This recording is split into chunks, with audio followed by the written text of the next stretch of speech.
Hi everybody, I'm Susan Mulvihill. Welcome back to our garden in Spokane, Washington. The hardiness zone here ranges from 5B to 6A. Well, today is my second and final installment on redoing a part of our landscape. This is one of our landscape beds, and boy, did it need a bunch of work. So what am I going to talk about today? First of all, I want to give you an update because I was able to get all of the cleaning up done in the last few days, and I'm thrilled about that, and boy was it a lot of work. Then I'm going to show you the plants that I bought and why I bought them, and the considerations I need to think about for determining where I'm going to plant them. And then I'm going to plant them. That'll be the best part of all. I also wanted to mention that if you missed last week's episode, I'm going to put a link to it at the end of this video so that you won't miss it. But this is the really fun episode, I have to say, because we're talking plants now. This is the eastern end of our small island bed. And as you can see, there is quite an expanse of bare ground here. I've been busy. So two of the most problematic plants are now completely gone. One is the bee balm. I've got a ton of it elsewhere in the landscape. And the other was a hardy geranium. Both of those were really trying to take over the bed, and they were causing a lot of trouble. The Russian sage is also completely gone because that was being troublesome, and I have some of that elsewhere. There was also a ground cover in here that I really didn't care for, so that's gone. You'll recall there were the northern sea oats here. That's a fabulous ornamental grass. And initially I thought I was going to put it somewhere else in the landscape, but I actually found a perfect spot for it in this bed, so I still get to enjoy it here. This is the southern edge of the bed, and it gets the most sun, so I'm going to be really smart about putting the sun-loving plants on this side. There are 3 butterfly weed plants here, one of which was right in front of this sprinkler, and so I've moved it over here. I'm trying to avoid having plants hogging the sprinklers. I also moved some sedum autumn joy into a couple areas of the bed. That is a sun lover, and the sun does get into that area. Here's the northern sea oats, yay! And here is that rose that I was talking about that you really couldn't see because everything was so overgrown here. Now heading on to the western end of this bed, here's another sedum autumn joy that I transplanted yesterday. I have some beautiful blue perennial lobelias that used to be over in a super shady area, and I've moved them down to this spot. The other plants that you see right here are ones that already were in existence. I also have a small hydrangea planted here. This is one that's only going to get 3 feet tall, so I'm thinking it's going to be okay, but I'm going to keep an eye on how it's doing. It is brand new this year, and I am going to cut this rose back quite a bit next spring. Here's more sedum autumn joy. This is an astrantia or masterwort. I love this plant. Here's a hellebore. All of these things were already in place. And this is a dahlia that I'm growing that is a gorgeous color. And more sedum autumn joy that I transplanted from a super shady area. I mentioned last week that fall is a great time for doing projects like this. That's primarily because the temperatures are cooler, and that means it's easier on the plants being moved around or new plants being put in because they will have the fall and winter months to establish their root systems.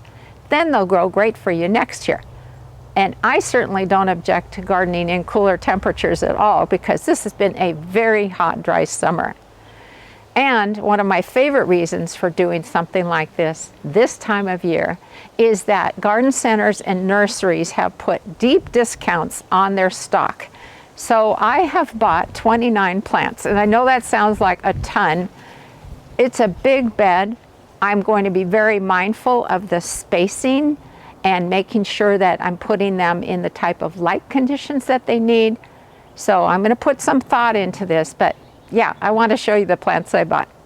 The landscape bed that I'm working on has all sorts of light conditions. I've got some areas that get bright sunlight and some other areas that are pretty shady. So let's start by looking at the plants that I got that will love the sunshine. So here's some bright sunny colors. This is Coreopsis early sunrise, and I love the maroon color near the center of the flowers. Isn't that cool? That is really going to brighten up the garden. Right next to it is a Gastiki or hyssop, and this one is called Poquito Butter Yellow. Now, of course, this has been in a nursery all season long. It's at the end of its bloom. But next year, all summer long, you're going to see wonderful flower stalks that have butter yellow blossoms. And boy, do the pollinators love them. And then this is a type of ground cover called Teucrium Summer Sunshine. And that plant is only going to be 8 inches tall. And so my thought was maybe to put some of the shortest plants I have closer to the sprinklers, so it kind of keeps a little barrier around them so that bigger plants aren't blocking the water. Okay, how about going from yellow to pink? That's kind of a crazy color combination, but these are going to work really well for me on the sunny western end of the bed. So I've got Sedum Autumn Joy here, which is going to have pink flower clusters, and it is going to be 16 inches tall. This is an anemone called Harlequin Pastel. I've never seen it before, and it will grow 10 inches tall. I thought it was really cool looking. Now, I will say in another area of our landscape, I have Japanese anemones, and they can tend to be a little on the exuberant side, shall we say. I won't say they're invasive, but they're close. I don't think I'm going to have a problem with this because I've never heard of that problem. And this is a sedum called October Daphne. It's going to be 6 inches tall. So this is another one that I think would be safe to put closer to the sprinklers. I thought it would be great fun to put a bunch of different types of hostas in the bed. And so I've got Elegans, Fantasy Island, Fire Island, Rainforest Sunrise, and June. And look at the colors of those leaves.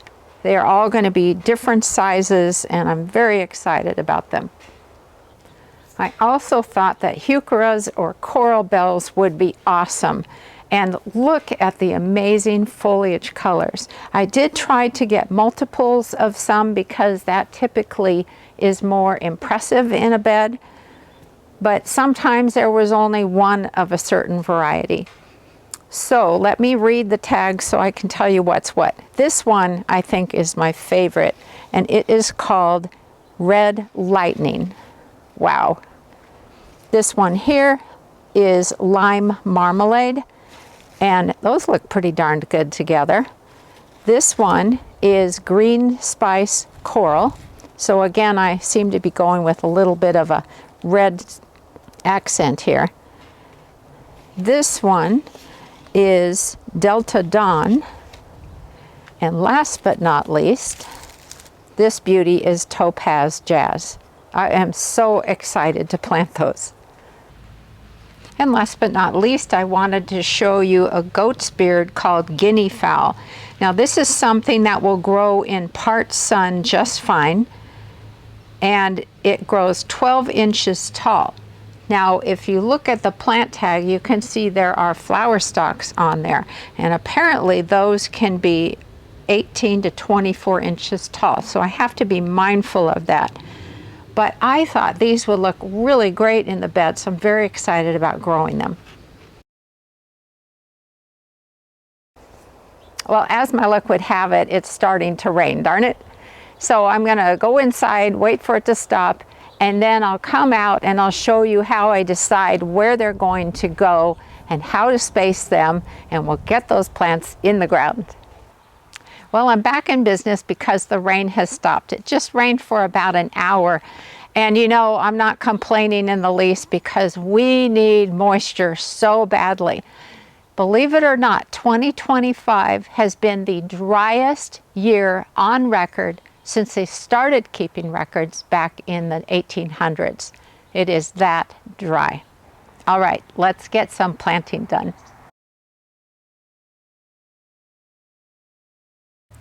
Okay, so I essentially have sun-loving plants and shade-loving plants. What I did is I grabbed all of the sun-loving ones first, and I know exactly where the sunniest areas of this bed are. So that is a start. And I'm also looking at the colors so that I put things where they really would look best. I also grabbed a yardstick, and the reason for that is that we gardeners tend to kind of crowd our plants in because we want this instant effect of how they're going to look. But the thing is, if you do that and you don't plant them at the spacing that's recommended, you're going to have to do that later. So I figure I'm getting that taken care of right off the bat. So of course the bed won't be packed full by the time I'm done today, but I'm going to do it all by the book.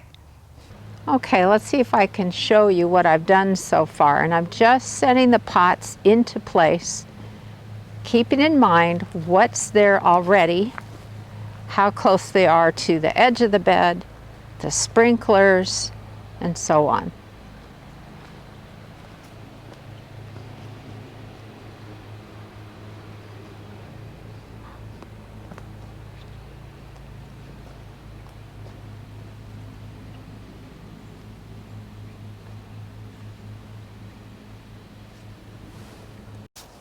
Okay, I'm feeling pretty darned good with where everything is placed. So I'm going to go ahead and plant all of these. And the one thing that I wanted to mention is that surprisingly enough, I need a few more sun-loving plants just along that edge, but I'm not in a huge hurry to do that. So whenever you're going to plant something that's in a pot, I think an easy way to determine the size of the hole that you need is to just keep it in the pot for the moment, dig a hole, and see if it looks like when you take it out of the pot and slip it into the hole, is the surface of the soil in the pot about even with the surface of the soil in your garden. You don't want to plant it with roots exposed, and you don't want to plant it too deeply. Some plants will actually rot around the base of their stems if they're planted too deeply.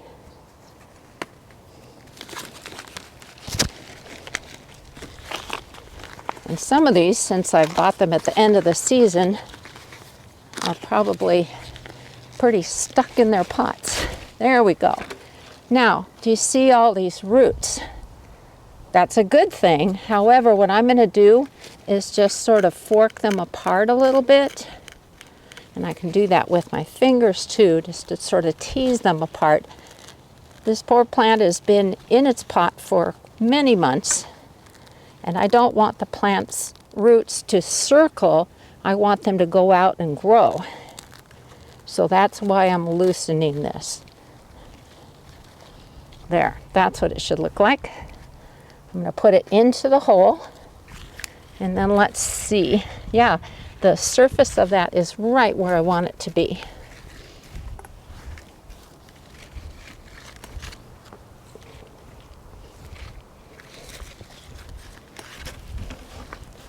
And then you want to fill in any gaps and press it down so that the roots are making good contact with the soil, especially at the bottom of the hole. Alrighty, 1 down, 28 to go. There's one other thing that I wanted to mention. If you want to remember the name of the plant, let's say somebody wants to ask you what it is, you could take the tag that came with the plant and cut it down to a reasonable size. This one had a tag that was this long. And so then just tuck it in beside the plant, where you don't really see it from walking through the garden, but you know it's there and you can easily let folks know what you're growing. And this one, in case you're wondering, is the Hosta Rainforest Sunrise. I love the light hitting that. Okay, I've gotten all 29 plants in the ground. Very proud of myself and very tired because it took quite a long time. But look at how pretty everything looks, especially with the late afternoon sun coming through the hawthorn tree. That is cool. So let me show you a couple quick vignettes so you can see how everything looks, and then we'll call it good. So here's the north end of the bed. You can see the 3 coreopsis with their yellow blooms.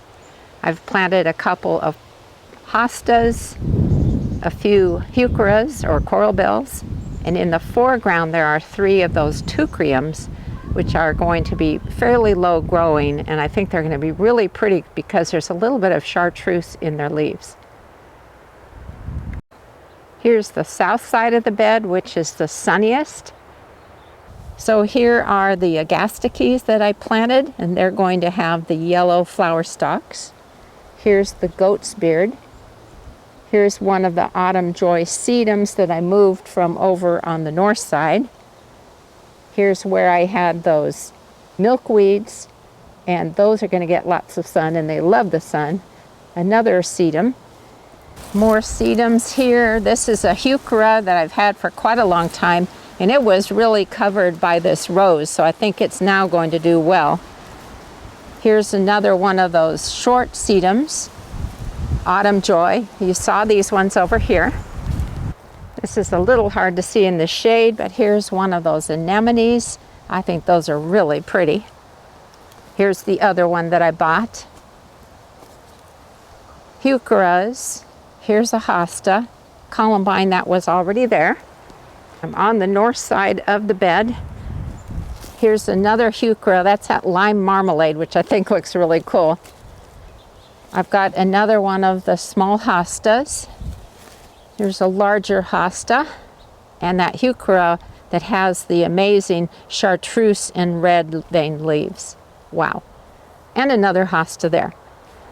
Well, I just have to pull off the pink tape from the sprinklers, and this project is completely done.